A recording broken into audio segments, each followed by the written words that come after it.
welcome back to Coleslaw of My Consciousness. Today we're going to be taking a second look at Truly Madly Guilty by Leanne Moriarty, mostly because this book also came with some discussion questions at the end, so I think this will help cover some of the things that my review did not by going through these questions as well. So let's jump right into it. Question number 1. Discuss the novel's title. Why do all of the characters feel so guilty? Should they, and how do they deal with their guilt? Alright, so for me, it seemed fairly understandable that in the situation of a child drowning and almost dying, that it would be something you'd feel very guilty about if it happened while you were around and happened to be distracted by whatever thing. So all of the adults having been distracted by one thing or another, it totally makes sense to me that there would be a lot of guilt on those parties, and on Holly's end, feeling guilty for maybe having pushed her sister into the fountain and then her drowning. I can see that totally being a thing too.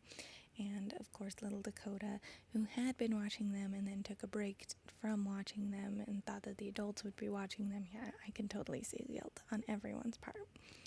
Now, the more complex part, should they feel that guilt? Some of them, to some degree, yes. Like the adults probably should not have gotten as distracted as they did.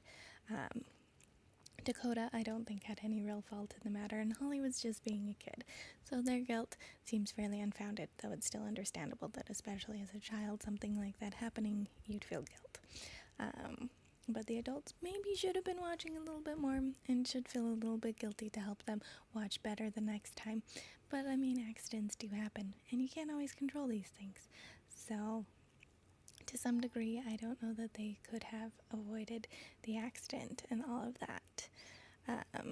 So, there's that. I do think that it's interesting that they then handle their guilt a little differently, such as Erica struggling to remember everything, but feeling so guilty that she feels like she has to remember everything. Sam just shuts himself off. Dakota punishes herself by not letting herself read books anymore, all that kind of thing. It's really interesting that each person has their own way of coping with their guilt. But yeah, that's kind of true of everyone, that we all have our own way of handling things. So I think that pretty much covers that. Alright, our next question is, the epigraph is a Claude Debussy quote. Music is the silence between the notes. What does that mean to you, and how significant are silences and the unsaid in the novel? So, to me, the silence between the notes refers in part to the secrets that we keep, such as Erica and Oliver hiding that they were doing the IVF, and Erica hiding her kleptomania, even though it was very specifically just directed at Clementine, so it was probably some sort of coping mechanism. Or how Sylvia tries to hide behind the door and will not answer it when someone is knocking and is like, nope, I'm sorry, I'm not home, I don't exist, my house doesn't exist. So that's pretty much what I would think of that. As to the significance of them, it does kind of complicate matters for people in the story, but that's kind of just how people react too, is that we hide things and then they come out, and then there can end up being more silence because it's like, I don't know how to cope with this thing that you just revealed to me, and then it causes more issues and more drawn out things. And so it's just kind of a part of life. I think that there will be those silences, both because we're hiding things and then from the reveal of those things as well. Alright, so our next question. Erica's psychologist tells her, you've got to get this idea out of your head about there being some objective measure of normality. This normal person of whom you speak doesn't exist. Do you agree? Do you think that this relates back to Tolstoy's famous quote of each unhappy family is unhappy in its own way? Is the real normal that once you scratch the surface, no family is normal? This is a yes and no for me. So, normal can't perfectly exist. This is true. Each person is an individual, so you can't have just a normal standard person or normal standard family. However, we do have stereotypes, and I think those exist for a reason, and that many of those stereotypes are probably what we really mean when we're referring to normal. So if you're falling to any degree into a stereotype, then that to some degree is normal. And that's about all I have thought on that. Next question. What does Clementine mean when she thinks back on the extraordinary ordinariness of her life before the barbecue? How is the ordinary treated in the novel? Do you think it's inevitable that we don't appreciate the ordinary? Do we need a life event as jarring as what happened to Sam and Clementine in order to fully appreciate our lives? I think that it doesn't necessarily need to be an event quite as jarring as what happened in the novel. Obviously, near-death experiences are going to be jarring, but there are smaller things that can happen too that kind of put you in your place and help you realize, oh wait, I've been living in this ordinary nice life, and now this thing has happened, and it's not ordinary and nice anymore. So yeah, to some degree there has to be some sort of extraordinary to realize the ordinary, but I don't think it has to be a jarring level of extraordinary in order to help reveal that to you. So that's probably how I would address that one. All right, our next question. Discuss Tiffany's meditation on sex. People had such complicated feelings when they heard that she'd been a dancer. It was all mixed up with their feelings about sex, which sadly for most people were always inextricably linked with shame and class and morality. Some people thought she was confessing to an illegal act, and for the women, there were issues relating to body image and jealousy and insecurity, and the men didn't want to look too interested even though they generally were very interested, and some men got angry. An angry defensive look, as if she were trying to trick them into revealing a weakness. And most people, men and women, wanted to giggle like teenagers but didn't know if they should. It was a freaking minefield. Did you feel yourself judging Tiffany because of her background? I'm going to pause here and give some of my answer because there is a second part to this as well.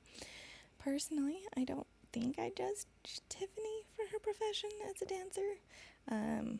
I was kind of expecting her to have some sort of profession like that based on how she carried herself around other people and the way she was described as dressing, but I wouldn't say that it was something that I was like, oh, you're a horrible person for doing that job, because everyone does what they need to pay the bills and feels like what they're capable of. It's not something that I could ever do, but all power to other people if they feel like that's something that's appropriate for them to do as work.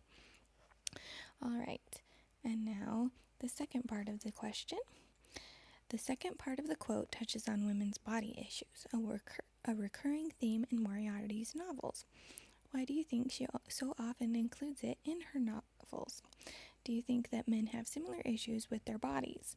And if so, do you think that they are inextricably tied to sex the way that they are with women? All right, so for part two of this question, body image is definitely a large part of being a woman for many women.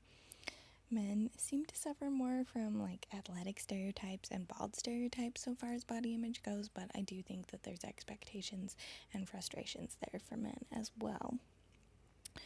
So yes, there is that issue for men and for women, and I think that it's a fairly universal thing, so that's probably part of why Moriarty puts it in her books. As to, are they all related to sex? I don't necessarily think so. I mean, to some degree, I'm sure people are embarrassed by their bodies and don't want people to see their bodies, and that's kind of part of sex. But on the other hand, even with clothes on, you still see people's bodies and can still see weird lumps and things depending on how clothes lie on your body or whatever it is. If it's like a balding man, then he could be embarrassed by his bald head whether or not he's having sex with the person who's seeing his bald head. So there's all kinds of different things that relate to body issue, and I don't think that sex is necessarily the only aspect in it. So that's my answer for that one. All right. So for our next question, when Clementine asks Tiffany if she ever felt that the men who watched her dance were effectively cheating on their wives, she replied, their middle-aged wives were probably at home reading 50 Shades of Grey or lusting after a lead in a chick flick. And do you think that's a fair response? As a dancer, was Tiffany just another kind of fictional character? And going back to the ordinary, losing its excitement, how do you think Vid and Tiffany's relationship changed as it developed from an exotic dancer in a club and her customer to a long-married husband and wife with a child? So I do think it's valid to say that the wives could be at home reading something like 50 Shades of Grey, and that they might be lusting after a lead in a chick flick. However, on all of those fronts, I would count them as cheating personally. Looking at another person when you're married to someone else, imagining another person when you're married to someone else, picturing yourself with another person because you're watching a movie with a hot person, all of these things I think could qualify as cheating.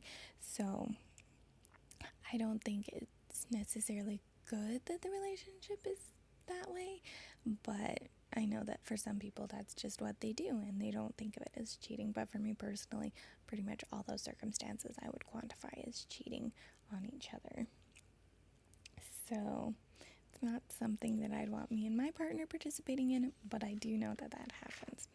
As for Vid and Tiffany, I do think that they probably gained a greater respect in their relationship as she transferred from dancer to wife and mother, simply because before that it probably was mostly, I'm just looking at your body, you're not so much a person in the way that people are normally people because I don't know you, I just know your body. And so as they developed more in their married relationship, I feel like they probably gained a greater appreciation and respect for each other, and that's probably how that relationship developed. But obviously there are still some of the old sparks too, so it wasn't necessarily a bad thing that her body is what first caught his attention, because it helped develop good sparks so that they could have what seems to be a pretty healthy and happy relationship. Alright, so this is actually getting a lot longer than I thought it was going to be. So I think we're going to actually do these discussion questions in multiple parts. So I'll be back shortly with some more stuff. But for now, that's our first part of the discussion questions from Truly Madly Guilty. And we'll be back momentarily, or well, maybe momentarily. We'll be back with another video answering some more of the questions. And this is the Umlaut Harper signing out for now.